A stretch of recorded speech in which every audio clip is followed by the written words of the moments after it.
FNS will never qualify to another international event, and let me tell you why. If you're worried about what's around my face cam, don't be. Really big announcement, stick around for that. But let's talk about FNS. His last international event was Valorant Champions 2023, where he famously got 2-0'd by Billy not only once, but twice to end their run there. Now, FNS has said he is done with Pro Valorant after this season. No cuts, no butts, no coconuts. He's going back to streaming, and that's it. Meaning this is his, obviously, last chance to qualify for an international event. Now, the issue is that he's in a group, and what that is there are 6 teams in a group, 4 of them qualify to playoffs, and then the 4 teams in playoffs do face up against the other 4 teams in playoffs to eventually have 3 teams that qualify to Masters Toronto. But you can't do that if you don't make it out of group stage, and from what NRG showed here today, they aren't going to. Let me explain. There are 6 teams in that group. Really only 5 that matter. Furia is a team in that group, and they are not going to make it past... I would be surprised if they got more than 5 rounds on a map, to be honest. They're going to be eliminated.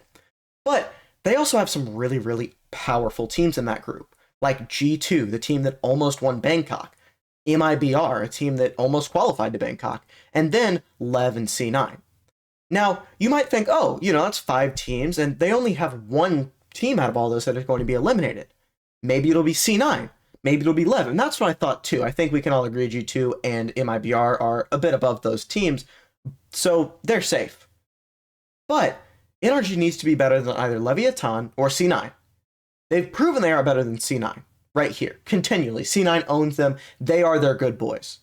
On a leash, bark, bark, good boy.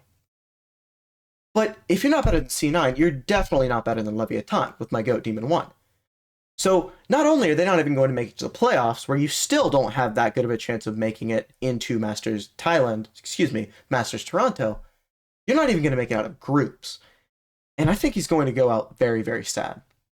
But let's dive into why C9 continually, time after time, coach changes, initiator changes, still own NRG. Let's take a look at round 3 here. But really quickly, notice their light shields here. Everyone except for Mata, their pure entry duelist, has light shield. This is going to be important later. So they go in, they're trying to hit the A site with FNS putting a turret mid to make sure that they aren't going to get crunched from behind. They go ahead, Vic, shotgun in the smoke, they clear it out very well. They do a diligent drone here, right here, boom, and then he gets spammed out. You're in a really good spot here. You've gotten the first blow. There's only one other person on site that if you go ahead and go in now, I don't think even Oxy could win a 4v1, especially with the Outlaw. The issue with the half shield is Oxy and Aspas are 2 of the people that I know of the most that like to use the Outlaw. He's a really, really big Outlaw guy. Now, they didn't force up on their lost round, their second round, or anything like they have sometimes. They just didn't have the money, or in the case of FNS, he just didn't buy them. So look at what happens because of that in a minute. But first, we're going to sit around and stall for a minute, and then finally go ahead and go into the site. Mata, go kill them. Please, I'm begging you. Please save us. Mata, very, very good player, and I'll talk about Brock in a second. But the issue here is when they get onto the site, as you can see here. Now, as much as Valorant would love to market, Yoru and Neon, the star-crossed lovers, that's not what we're doing. So there's no reason for us to gaze into each other's eyes. This is pro Valorant. But while they're stuck, the love-struck 2 duelist in a faraway world, C9 are going to go ahead and get on to the site, because you can do that. Because this is not a dating simulator, this is Valorant. Now, the issue here is Oxy, now with that Outlaw, in a 2v3, although Mata is only 1 HP, gets these 2 kills. Keep in mind, FNS literally could have bought full shield, but didn't for whatever reason. Now Oxy gets this, and then he wants the Twitter clip, so he goes ahead and wastes knives on a guy who's 1 HP. Not too fond of that decision, but just general lack of awareness, and it's always kind of odd to me. FNS generally has had a pretty good read on the meta, and with his new coach, who he's said himself, Mike's compliments it very well. I'm a big fan of Mike's, in fact. I just don't know how you overlook the possibility of something like that, especially on a map where Outlaws and Ops are as prevalent as Pearl. See, this red box is the solution to one of esports' biggest problems, and that's simple. The merch looks like shit. Now, I'm not knocking it. It doesn't even just look like shit, but let's be honest. If you're wearing a jersey of a team outside, you're getting a swirly. I don't care how old you are. You could be 40 years old. Someone's going to take your lunch money and call you a loser. So I'm not even going to tell you about Hakiki Mori, an incredible story, a premier team that qualified into professional play, one of the first teams to do that. Instead, I'm just going to show you cool shit. And here's what it is. Their merchandise isn't something you're going to get bullied for wearing outside. It looks cool. And this is something I said before I was even signed to the org. They probably have the best merch in all of Valorant for the simple reason that you can go outside with it. I know several people who have bought merch of orgs and wear it inside or don't wear it at all or just have it in their closet say they have it. Now, my personal choice here is the White Dragon t-shirt. It looks insane. And then, of course, I like the Black Koi hoodie. My girlfriend, also a big fan of it. But if, for some reason, $60, well, it's lower than the industry standard. Normally, it's about $80 for esports hoodies. Might be a little steep for you. I'll give you 20% off with code LIONZ. That is LIONZ. Lions with a Z. Remember that. You get 20% off and you'll support me. So go ahead and support a credible org who qualified just like you guys by playing Premier. Go get a cool shirt and comment below which shirt you got. Remember, code LIONZ, LIONZ, for 20% off your order. And thank you for supporting me, for supporting Hakumori, and the tier 2 scene, which honestly is a bit of a mess. Let's get back to the video. I didn't cover the eco that they lost after this, but I just want to point out a couple big tactical mistakes NRG are making. Number one, the only way this dart gets broken is if someone is in this spot. The only person that makes sense to put in this spot is Yoru or maybe Jet. Now, watch what happens. Breaks the dart, they're right here, jiggle that, and they don't hear anything. They don't see anyone running away. I don't understand why they take this long to clear this. Because 99.99999% of the time, if Yoru is pushed up or taking more aggressive of an angle, then he doesn't have much, if any, help on site. So they take 20 seconds, way too long to end up clearing this. By this time, C9 now have both their duelist on the site here. Sam tries to plant, and off of just a flash from Zeppa, everyone scatters away because he wasn't planting in a smoke. He wasn't covered at all while planting, which makes it a 3v5. FNS gets a kill, but how impactful does it end up being, really? You're still going to lose this round. Now, I think this also shows that every player on NRG, with the exception of you-know-who, has a chance to pop off. Brock, I'll talk about his signing in a minute, very, very good. He did insanely well for the team, and a lot better than Verno had. But all the players can pop off. The issue is that if they're not on the same page, and if we're not making the reads, as you see here, Sam 3K, Vic in a 1v2, gets one, and then some incredible gunfight. Like, that is beautiful right there. But if you're not on the same page, or if the page isn't the correct page, in that case, waiting 20 seconds, playing really, really slow, you're going to get punished. Now, NRG call a timeout, and this is kind of the saving grace. They have a really good fake going here over towards A. This molly right here serves two purposes. Number one, if the molly lands and they end up getting it off, then you can pop it and try and delay rotations because they're faking A going B. It's right here. You could pop it, and maybe if someone's on site, they might, waste a couple seconds. But two, and probably the more important version of it, is you can use this to sell that you're faking the A site. And this is what I mean. Yoru is going to come in here with his ult. And now everyone's like, oh, Yoru's ult is here. Okay, Yoru's ult is here. Oxy even considers, oh, are we going over here? What are we doing? Before eventually staying there. Yoru even gets on off-site after coming on-site before realizing, wait, that was a fake. So the fake didn't necessarily make people rotate, but it held 3 people on the A site, which is honestly just as good as getting, a person from the other site to rotate and make it 3 people on the site. Oxy gets the first blood, but he's stuck in a very weird position to be holding with an outlaw. As you can see here, he keeps getting them the kills, and then it would get traded out, whether by himself or by that fight that Zeppa took. But now it's a 3v3, and this Astro Wall honestly just probably wins them the round. I mean, it provides them, NRG, a comfortable time to get into good post-plant positions where they're comfortable, they're holding crosses, they know, okay, if this happens, this is what I do. Sam gets the kill here, and then everyone just wins their fights. And again, I know I mentioned Brock earlier. He's been a very, very good player for them in, granted, very limited sample size, but Verno never had kind of rounds and maps like he does. I think Brock is going to be a wonderful player, but more importantly, whenever he gets a 3K, I get to say, Brock Tua, 3K on that thing, and it provides me a lot of joy, so it's a good pickup, if only for that reason. FNS mentioned this new coach helps him, and again, I think I said this before, I think that could be the saving grace, but the issue is, in situations like these, right, you have at least a couple people known here, right? You hear a lot of footsteps. You see the dart. You hear the flash, the neon stunt. Like, the neon stunt was from you. But you hear a lot of footsteps. You hear a lot of stuff. You know a lot of people are here. My question is, why are we fighting this? Let's risk reward this.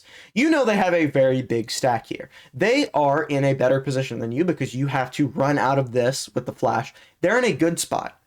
You know several of them are here. Why aren't we rotating? Right? I don't understand why we have the need to fight this. In the comments, if you think so, please let me know. Because there isn't a need. You're running into a death trap. And then, guess what happens when you run into death traps, guys? You die. FNS shoots a clone, kills Mitch, and I have no idea what he does here. I'm trying not to make this an FNS bash video, and I think this is the last like major mistake he makes gunfight-wise. He picks up the spike, and then just like kind of keeps pressing D for some, like I'll do this again so you can see and slow this down, watch it in like 0.5 or something, and you can get what I mean, where he just keeps looking this way while aiming at the wall as if he expects Zeppa, who he knows was here. Remember, he saw him clone. I guess he thought he would TP out and not watch the spike and try and play the 2v1 or something, which, granted, is possible, but I feel like you need to be aware that Zeppa definitely could be here. Instead, FNS dies to go 3-7. He didn't pie in any games, though. Ethan did, and I believe this specific game, but FNS didn't pie in anything, so that's a plus. We're working on it. He's hit the labs. Okay, actual last FNS bash. I don't know why he has a rifle here. I fully understand that he is trying to contain the A side. I understand that. I really, really do. Sam was the match MVP. Out of all this, NRG lost 2-1. They weren't particularly close games, and Sam dropped 52 kills, more than anyone, more than even Zeppa, the NRG stomper. He dropped 50. My question is, why are we giving the rifle to FNS? I don't know if you watched Platoon's video that one time where he was like, you know, part of the reason that Boaster doesn't get kills is opportunity, which he was right. Like, Boaster gives his weapons away, and if Boaster had the gun, then he would get more kills. And the same is true for anyone. If you have better weaponry, you're going to get more kills. The issue is that it provides more impact on the team for Fnatic, but also especially for NRG. If Sam, one of the best smokes players we've ever seen, who, by the way, I don't know if he's retiring with FNS. I hope to God not. I think he is, but, you know, I hope not. He instead has a pistol so that FNS can die and spawn to Vic. What's the you know, like the good outcome? Like, I guess we sped up on the B execute, you know?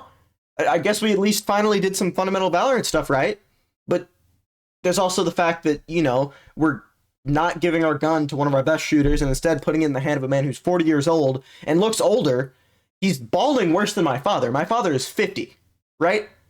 And if you look, there was something where they kind of violated him. I'm not gonna lie, they kind of violated him on the stage when everyone, you know, they get out and they get in their little huddle. They got a shot of his hair from the back. It's not pretty. And I don't mean this is like, you know, a diss or anything. He's old. It's my point out of all this. Why are we giving him the gun instead of Sam, who in this situation ends up dying and might have had a better opportunity with a rifle? Granted, didn't see him, so, you know, 80% chance is fine, but maybe he plays it differently with a rifle, right? Maybe he spams. Maybe he does something, instead of them just losing the round.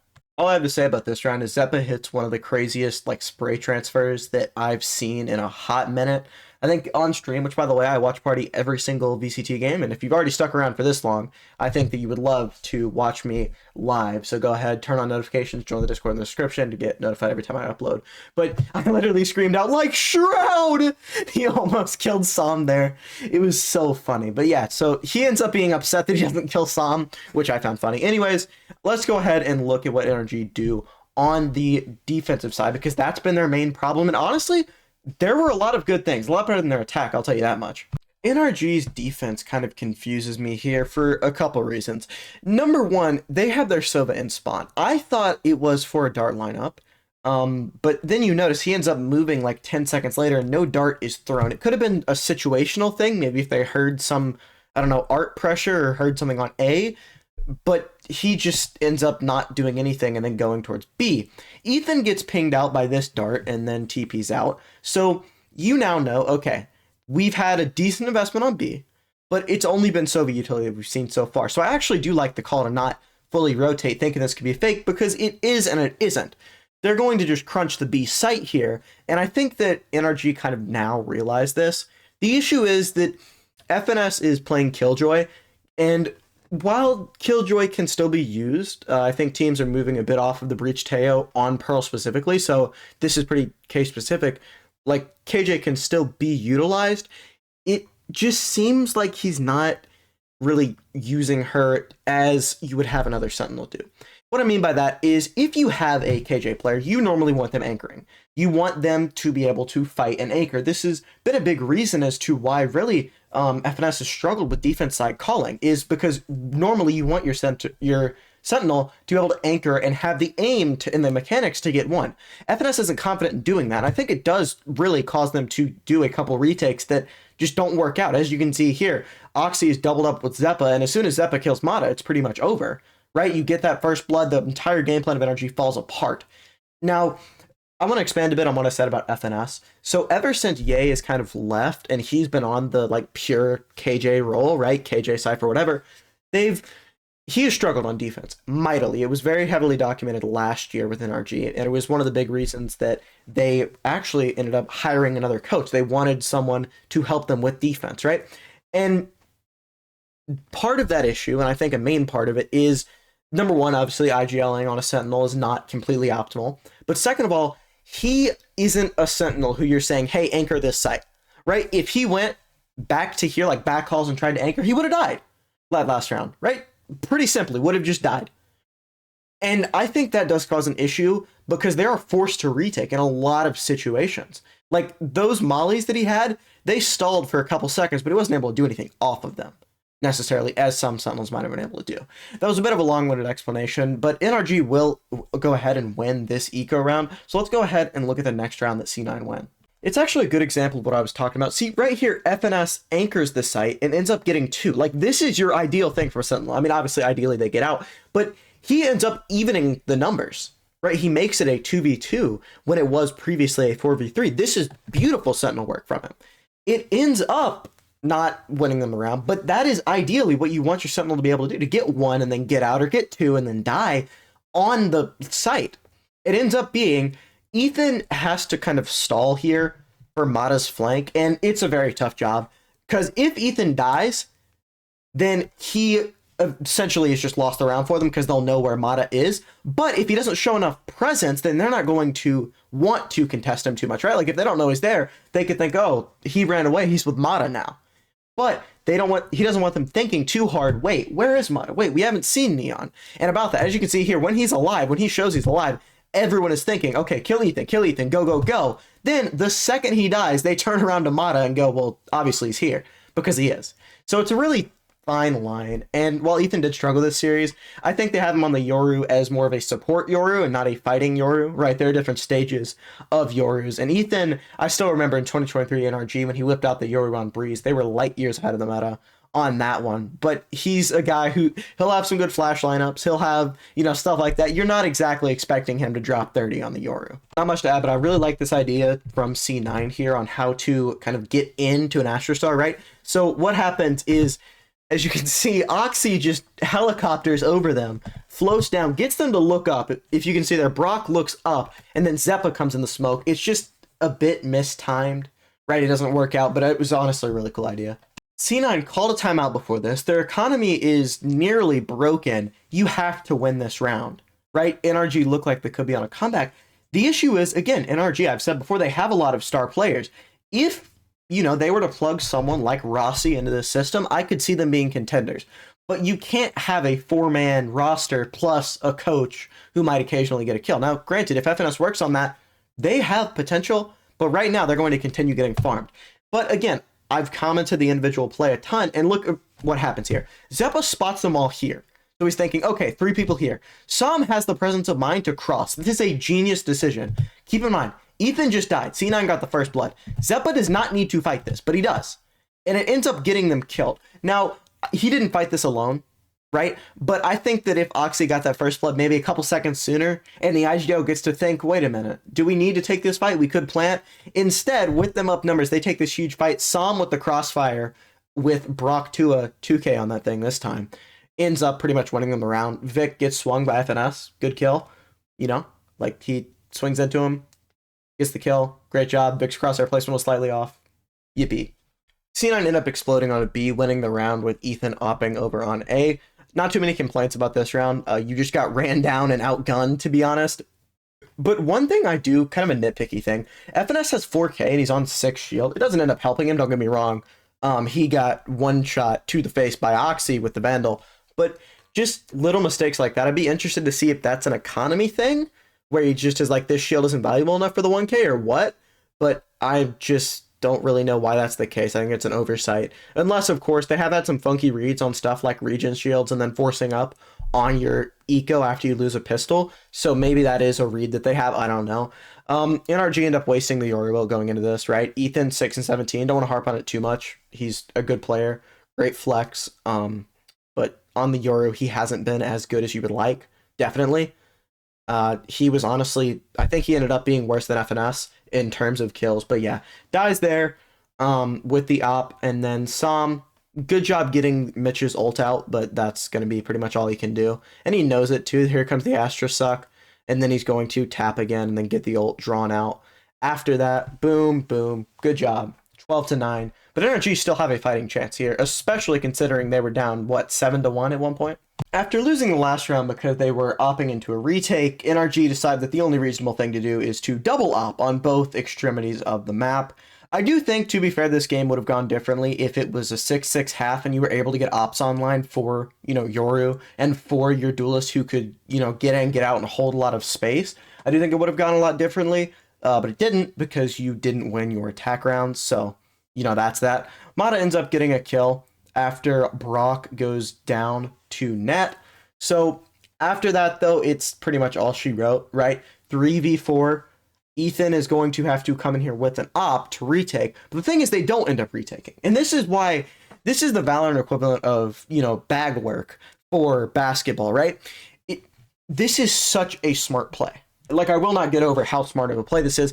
Everyone on NRG is thinking, okay, we have to do this, we have to do this. But the reason they switch is you have net basically in the spawn of NRG, right? He's ready to cut off rotation. Sam here is kind of cooked. And honestly, I kind of empathize with him here. He's in a situation where he has an Opper and FNS. You pretty much have to get at least one, preferably two, right? FNS, great IGL. I would not give him an advantage against any of these other players on C9 in a 1v1. Ethan with the operator into a retake, also going to be super difficult. So Sam feels like he has the weight of the world on his shoulders here. Does a nice little ring around the rosy thing, but it's pretty obvious to C9. And then as soon as he dies, I think everyone kind of knows, you're going to need a miracle here. Net ends up being a little scared there. He moves away as he's shooting. Probably could have killed FNS, but, FNS gets in the sight, and he does try. Like, to his credit, he tries his hardest. I've never accused him of not trying or anything like that. He just, I think, spends a little bit too much time on IGL stuff. You need a baseline of mechanics that he doesn't really have, but he tries, He's able to get one here over onto Zeppa, but as soon as net is behind them, it's pretty much GG's. They do try some really good anti-suck, do that where they're not able to suck. And FNS getting off here, they would have lost anyways, but it does kind of look bad. Anyways, that's going to be all. Remember, for some cool shirts, go ahead and look at the pinned comment, hakumori.com. Use code LIONZ, LIONZ, for your purchase. You get 20% off. Click on one of these two videos if you liked it, and I'll see you guys next time. Peace.